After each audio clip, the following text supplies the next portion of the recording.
But I realized that in my own life, the thing that has made me most productive, people would always ask, how were you able to build a YouTube channel and the business while working as a doctor? And, that's all demanding and stuff. And really, it was never because I had a magical to-do list. And when people look at my phone, they're like, oh, actually, it just looks like everyone else's. It's a bit of a mess.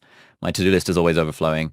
It was never really about that. It was about the fact that I consistently found ways to make whatever I was doing feel good.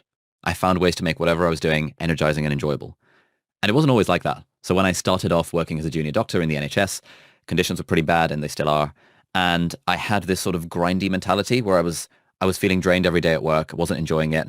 But my view was, you've just got to struggle through this because everyone says the first 2 years are the hardest. And as long as you struggle for long enough, then on the other side of that, whatever that thing is, in my case, it was once I become a specialist, then once I become a consultant, once I hit some arbitrary milestone, then my life will be chill. But then I would speak to people who were at those milestones and their lives were not chill either. They were also having a pretty terrible time at work. And this sort of made me realize, wait a minute. I'm trying to juggle this full-time job and also build my YouTube channel, my business on the side. I don't have any energy to do this. I do actually have time in the evenings because I was only working 60 hours a week and there's like another 50 hours to play with. But I just didn't have the energy. And it was when I started to actively find ways to make medicine, my day job, feel more energizing and enjoyable. That was what really unlocked the energy to focus on my YouTube channel.